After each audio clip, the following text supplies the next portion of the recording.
এবারের যুদ্ধে ইরান অন্য সময়ের চেয়ে অনেকটাই বেশি নিখুঁতভাবে মার্কিন ইসরায়েলি সামরিক অবকাঠামোগুলোতে আঘাত হানতে সক্ষম হয়েছে। এই লক্ষ্যভেদ দেখে অনেকেই আশঙ্কা করছেন কোনো বিশেষ সহায়তা পাচ্ছে ইরান। এমনই দৃশ্যপটে আলোচিত নাম চীনা স্যাটেলাইট ছবি সরবরাহকারী প্রতিষ্ঠান মিজার ভিশন। অনলাইন ম্যাগাজিন দ্য ক্রেডলস জানিয়েছে ২৮ ফেব্রুয়ারি ইরানের বিরুদ্ধে যুক্তরাষ্ট্র ইসরায়েল যুদ্ধ শুরুর আগে পারস্য উপসাগর ও জর্ডানে মার্কিন বাহিনীর যুদ্ধ প্রস্তুতির ছবি প্রকাশ করতে শুরু করে প্রতিষ্ঠানটি। উল্লেখ্য, বহু বছর ধরে প্ল্যানেট ল্যাবস ও ম্যাক্সারের মতো স্যাটেলাইট ছবি সরবরাহকারী প্রতিষ্ঠান যুক্তরাষ্ট্র ও ইসরায়েলের স্বার্থ সংশ্লিষ্ট সংবেদনশীল ছবি ফিল্টার বা প্রকাশ না করার নীতি অনুসরণ করছে। ফলে পশ্চিম এশিয়ায় মার্কিন সামরিক ঘাঁটিগুলোর দৃশ্য জনসাধারণ খুব কমই দেখতে পেরেছে। মিজার ভিশন সেই ধারা ভেঙে প্রকাশ্যে নিয়ে আসে এসব সামরিক স্থাপনাগুলোকে। প্রশ্ন ওঠা স্বাভাবিক, কেন একটি চীনা প্রতিষ্ঠান এমন তথ্য প্রকাশ করবে যা পশ্চিমা কোম্পানিগুলোতে গোপন রাখা হয়? মিজার ভিশনের পেছনে কারা, আর কেন এই চীনা কোম্পানি এমন সংবেদনশীল ছবি প্রকাশ করেছে যা এর আগে কখনো জনসম্মুখে আসেনি? এর উত্তর মেলে মিজার ভিশনের কার্যক্রমে। বেসরকারি মালিকানাধীন চীনা স্যাটেলাইটের ধারণকৃত ছবি পুনরায় বিক্রি করে তারা, তবে সংবেদনশীল তথ্য প্রকাশের আগে অনুমোদন দেয় বেইজিং। সুতরাং চীনের সামরিক সিদ্ধান্ত ছাড়া এমন তথ্য প্রকাশ্যে আনা হয়েছে এমন ভাবা ভুল বলেই মনে করছেন বিশেষজ্ঞরা। এদিকে গত বছরের জুনে ইরানের বিরুদ্ধে ২২ দিনের যুক্তরাষ্ট্র ইসরায়েল যুদ্ধে ইয়েমেনের আনসারুল্লাহ সমর্থিত বাহিনী ও ইরানের সেনাবাহিনীকে সহায়তায় চীনের স্যাটেলাইট বহরের ভূমিকা নিয়ে মার্কিন ও ইসরায়েলি কূটনৈতিক ও নিরাপত্তা কর্মকর্তারা সন্দেহ প্রকাশ করেছিলেন। ইরানের স্যাটেলাইট কর্মসূচি বেশ সীমিত। দীর্ঘমেয়াদী উচ্চ রেজুলেশনের সামরিক গোয়েন্দা তথ্যের জন্য প্রয়োজনীয় সরঞ্জাম ও কভারেজের ক্ষমতা তাদের নেই। ইসরায়েল যেমন যুক্তরাষ্ট্রের নজরদারি ব্যবস্থার উপর নির্ভরশীল, তেমনি ইরানও প্রযুক্তিগতভাবে উন্নত এক অংশীদারের উপর নির্ভর করে। আর এবারের হামলা দেখাচ্ছে সেই অংশীদার আসলে চীন। মার্কিন তালিকা অনুযায়ী ইরানের ১৪টি সক্রিয় স্যাটেলাইট রয়েছে, তবে তার বেশিরভাগই টেলিযোগাযোগের কাজে ব্যবহার করা হয়। ইরানের অল্প কিছু স্যাটেলাইটে চিত্রগ্রহণের সক্ষমতা রয়েছে, তবে উচ্চমানের ইমেজিং প্রযুক্তি রয়েছে মাত্র একটিতে। এ কারণেই ইরান একা কখনোই তার সামরিক ইমেজিং চালাতে সক্ষম হবে না, বরং অংশীদার লাগবেই। এদিকে চীনের সক্রিয় স্যাটেলাইট সংখ্যা আনুমানিক ১১০০ থেকে ১৩৫০। তাদের অনেক বেসামরিক স্যাটেলাইট সামরিক নজরদারি করতে সক্ষম।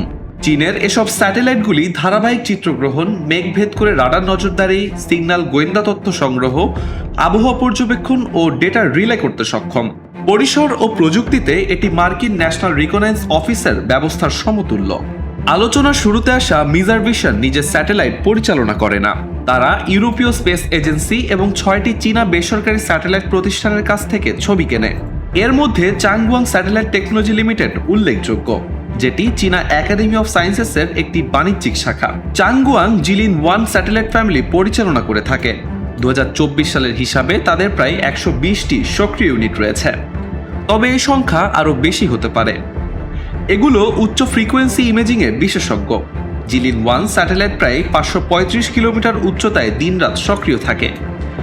একই এলাকায় দিনে একাধিকবার নজরদারি সম্ভব এই স্যাটেলাইট দিয়ে। এই প্রতিষ্ঠানের সংগৃহীত ছবি চীনের পিপলস লিবারেশন আর্মিও ব্যবহার করে থাকে। বেশিরভাগ জিলিন 1 স্যাটেলাইট আঞ্চলিক নজরদারিতে নিয়োজিত।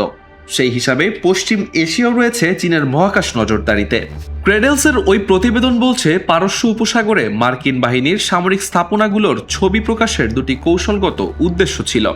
এক, যুদ্ধ প্রস্তুতি প্রকাশ্যে আনা এবং দেখানো যে এসব প্রস্তুতি নিবিড়ভাবে পর্যবেক্ষণ করা হচ্ছে। প্রায় প্রতিদিন ছবি প্রকাশের ফলে বিশ্বজুড়ে পর্যবেক্ষকরা প্রায় তাৎক্ষণিকভাবে সামরিক মোতায়েন অনুসরণ করতে পেরেছিলেন। আরেকটি উদ্দেশ্য হচ্ছে যুক্তরাষ্ট্র ও ইসরায়েলকে জানানো যে চীন ইরানকে স্যাটেলাইট ভিত্তিক গোয়েন্দা সহায়তা দিচ্ছে। যদিও সহযোগিতা আগে সন্দেহ করা হতো, আনুষ্ঠানিকভাবে কখনো স্বীকার করা হয়নি। যুদ্ধ শুরুর পর মার্কিন প্রেসিডেন্ট ডোনাল্ড ট্রাম্প দাবি করেন, কাতারের আল উদেইদ ঘাঁটিতে ছোড়া ১৪টি ইরানি ক্ষেপণাস্ত্রের বেশিরভাগই লক্ষ্যভ্রষ্ট হয়েছে। তবে পরে একটি পশ্চিমা স্যাটেলাইট কোম্পানি ছবি প্রকাশ করে দেখায় ট্রাম্পের দাবি সত্য নয়। ইরানি মিসাইল আঘাত এনেছে ঘাঁটির মূল অবকাঠামোতেই। চীনের এসব স্যাটেলাইট প্রকাশনাগুলোর বার্তা স্পষ্ট। তারা বলতে চাইছে, আকাশ প্রতিরক্ষায় নিয়োজিত থার্ড ও প্যাট্রিয়ট ব্যাটারির অবস্থান কোথায় তা পুরোটাই জানে চীন। একই সাথে প্রয়োজনে ইসরায়েল যুক্তরাষ্ট্রের শত্রুপক্ষকে সে তথ্য সরবরাহ করে তারা। যুদ্ধ শুরুর পর থেকেই আলোচনায় ছিল কোথায় ইরানের মিত্ররা।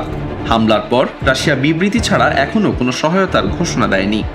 চীনও হেঁটেছে সেই রাস্তায়। তবে গোয়েন্দা ও প্রযুক্তিগত তথ্য দিয়ে তারা যে ইরানকে সহায়তা দিচ্ছে সে তথ্য এখন প্রকাশ্য দিনের আলোর মতোই স্পষ্ট। আধুনিক যুদ্ধে ক্ষেপণাস্ত্র ছোড়ার আগে টার্গেটের তথ্যই যুদ্ধক্ষেত্র নির্ধারণ করে দেয়। চীন চুপ থেকে সেই ইঙ্গিত দিয়ে জানান দিচ্ছে মহাকাশের থেকে বাজপাখির চোখ দেখছে মার্কিন ইসরায়েলি কর্মকাণ্ড।